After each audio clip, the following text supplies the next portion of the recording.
Chers compatriotes, chers amis, bonjour. Bonjour encore et bonjour. Vous êtes nombreux à suivre l'actualité de la RDC, cette actualité qui intéresse tout le monde. Vous savez, le Congo est au centre du continent. Tout ce qui se passe là-bas a de l'impact direct dans la sous-région, dans la région et en Afrique. Donc, nous avons une grande responsabilité par rapport à notre position géostratégique au cœur de l'Afrique, 100 millions d'habitants, 2 345 km² et toute cette litanie des richesses qui sont dans les sous-sols. Ça fait du Congo un pays qui a une grande vocation et qui doit jouer un grand rôle. Voilà pourquoi, quand nous parlons du Congo, les autres pays sont intéressés. Pourquoi? Parce que ce qui se passe au Congo se passe dans beaucoup de pays africains. Et si nous arrivons à résoudre la question qui a miné notre pays depuis l'indépendance, la même formule pourra être utilisée par les autres. Nous avons tous vécu des moments sombres de la dictature, des crimes et tout ça, de la corruption, des pillages. Ça se fait dans beaucoup de pays. Et la manière dont Tshisekedi est en train de se prendre, il est en train de gérer cette affaire intéresse beaucoup. Parce que déboulonner un système comme celui de Kabila, le déboulonner comme ça calmement, faire tomber Kabila avec tout son arsenal militaire, tout ça, tout ce qu'il avait dans le pays, l'argent, ce n'est pas une simple affaire. Ne trouvez pas ça comme si c'est facile, parce qu'il l'a fait. Tous ces gens étaient en train d'attendre qu'il échoue. Il observait de loin, parce que c'était un plan qui était concocté à plusieurs endroits. Les Belges, en premier. Les Belges qui ont vu comment Tshisekedi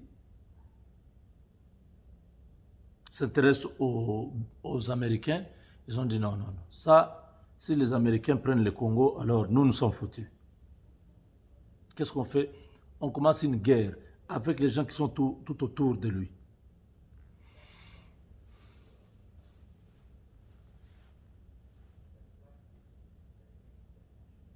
Il y a le Rwanda aussi, qui avait des intérêts directs chez nous.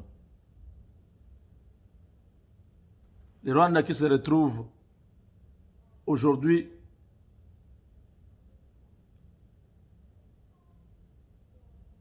privé du Congo.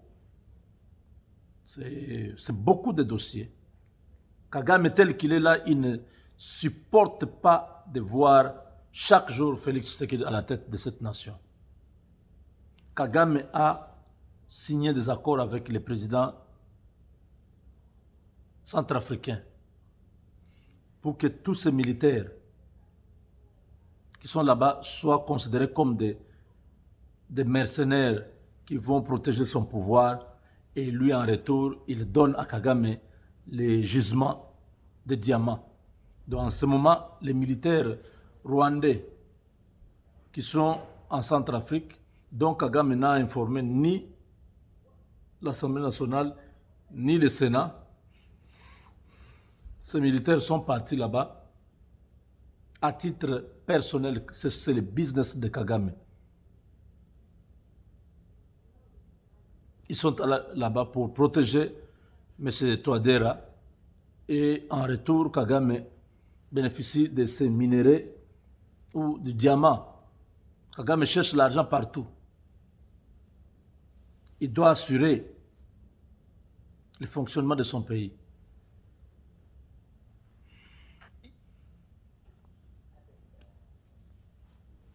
Donc, chers amis,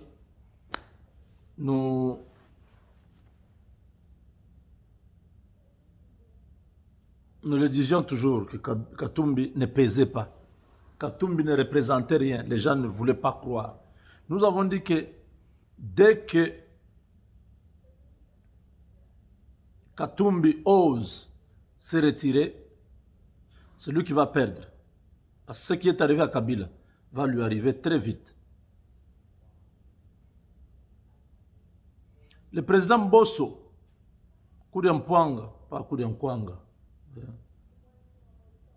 avait demandé l'interprétation d'un article là de la Constitution qui voulait expliquer un peu les mandats des députés, tout ça. La Cour constitutionnelle a donné tous les détails, ce qui veut dire que maintenant, un député même du PPRD peut refuser le mot d'ordre du PPRD et faire la volonté du peuple.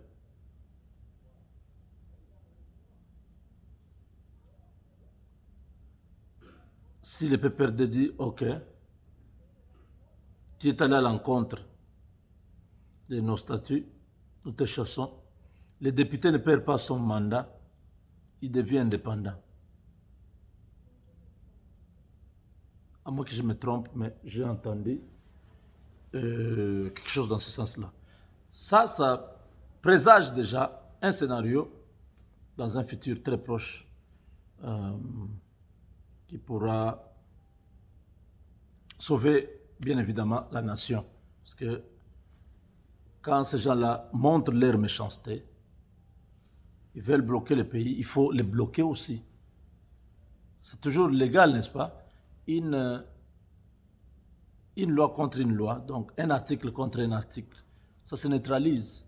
Oui. Kabila est parti, il a perdu le contrôle du pays, il n'a plus rien. Ces entreprises sont en train de fermer. Vous avez suivi, non? Il y a 2 semaines, l'entreprise égale a fermé. Dans les Bas-Congo. La ferme qui était à Mateba aussi, on a fermé. On a trouvé là-bas qu'il y avait des mercenaires, tout ça. Les militaires angolais se sont chargés de ça. Beaucoup de ces activités sont maintenant en péril. 30 milliards bloqués. D'ailleurs, nous demandons au président de faire pression pour que cet argent-là vienne. Les Belges là ne sont pas des enfants de cœur. Il faut faire pression, il faut demander aux Américains de nous aider dans cette affaire et récupérer l'argent. Les gens rêvent. Kabila est en train de s'agenouiller déjà. On va dire qu'il a beaucoup d'argent. Mais vous savez, il n'y a pas toujours beaucoup d'argent. S'il y en avait, Bill Gates n'allait pas continuer à chercher encore à vendre des ordinateurs, les programmes et tout ce que vous voulez. L'argent n'a pas de fin. Mais maintenant, ce que tu y avais, si on commence à te couper progressivement, tu n'as pas d'autres entrées, ça risque d'être très difficile. Kabila a décidé de faire partir toute sa famille en Afrique du Sud. Tous. Olive Lembe est venu dans une opération. Après avoir planifié le complot en Afrique du Sud, il revient, elle revient.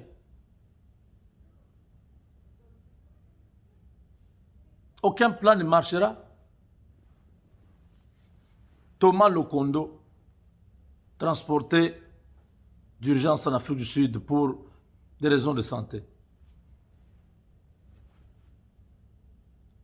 Il y a eu un temps où tous ces caciques allaient en Europe se faire soigner. Maintenant, il n'y a personne qui veut aller en Europe.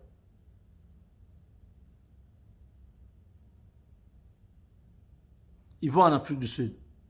Ils oublient que là-bas, il y a des médecins tueurs, des médecins congolais tueurs qui sont en Afrique du Sud. Ils sont nombreux. Chaque fois quand on amène quelqu'un en Afrique du Sud, il va pour mourir, ce n'est pas pour guérir là-bas. Ces médecins-là ont été déjà préparés pour faire du mal, comme si ce qui se passe à Béni n'est pas suffisant, il faut encore éliminer d'autres là-bas. Il y en a qui sont bien, mais beaucoup sont utilisés, payés par les services. On dit, bon, nous l'avons déjà eu. On l'envoie là-bas, vous allez l'achever.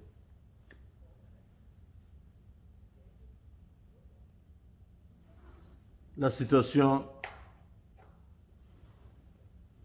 au pays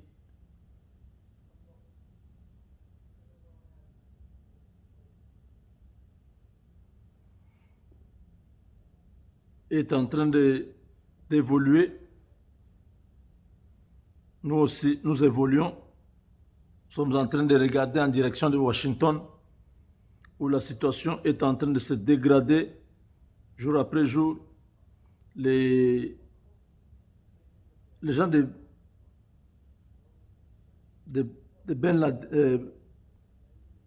Biden, ils croient que c'est déjà fini, ils vont avoir la présidence. Nous nous disons, ce n'est pas encore terminé, parce que Washington est rempli de militaires. Nous ne savons pas réellement ce qui va se passer.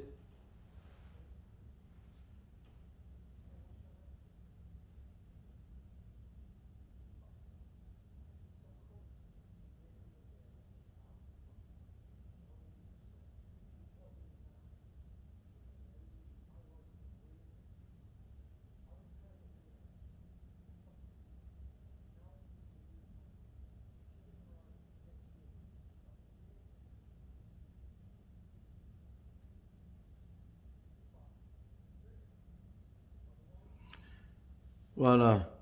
L'Assemblée nationale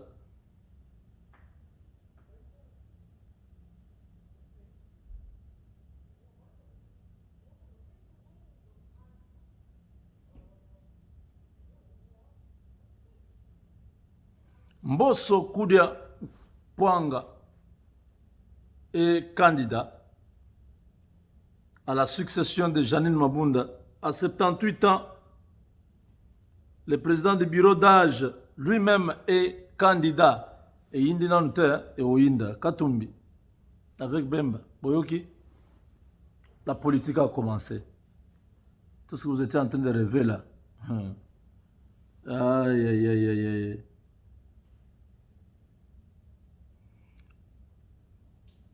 L'homme est apprécié par tous les députés nationaux du PPRD.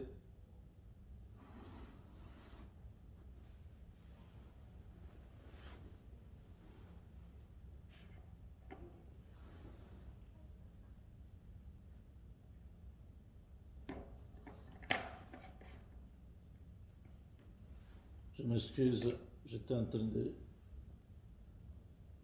répondre. Mbosso, l'homme a joué un grand rôle pendant la descente aux enfers de Mabunda et de toute sa clique. Regardez, il est là, très serein. L'homme est calme. Tous les députés l'apprécient. Il est tellement souple, il est bien. Et personne ne trouve l'inconvénient qu'il soit candidat. Hein, c'est la démocratie, n'est-ce pas? Il est candidat. Donc,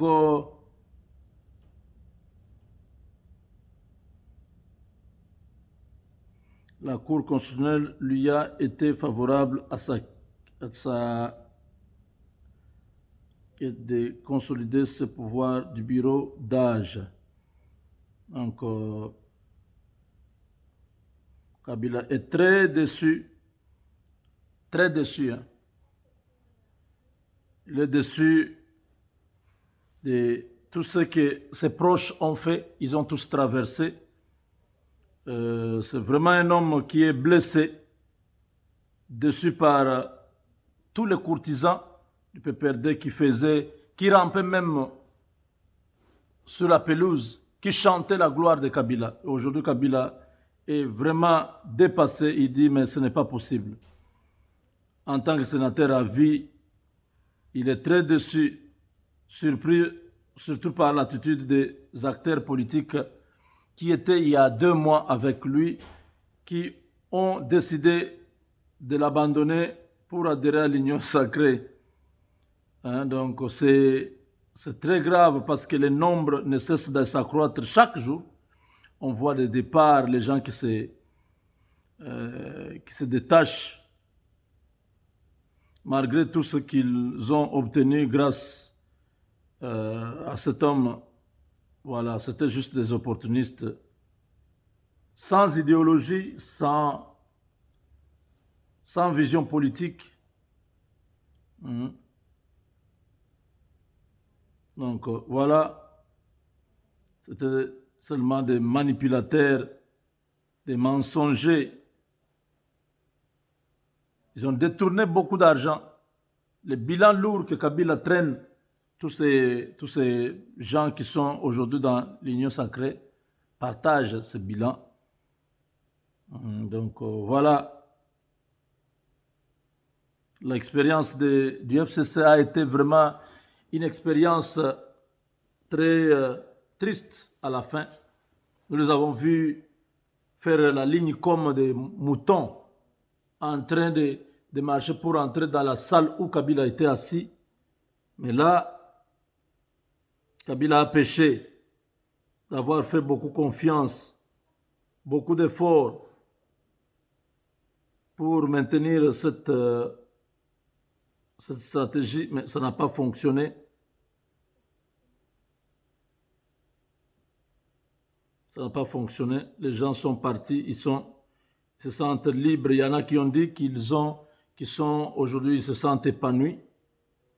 Donc c'était de l'escroquerie politique.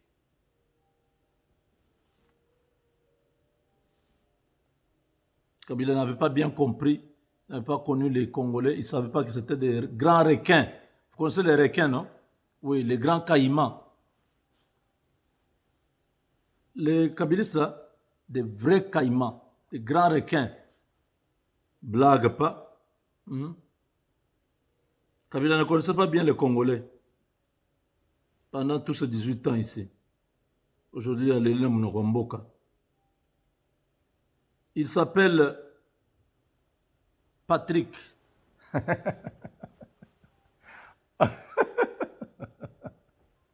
On l'appelle Patrick du côté du sud Kivu. Quand il est dans des villages, là-bas, il est considéré comme un investisseur. Investisseur, il va construire des hôpitaux, des routes. Il est dans les mines, M. Patrick. Kabila Lili, Kabila pleurait. Il dit, je ne comprends pas, je suis vraiment déçu.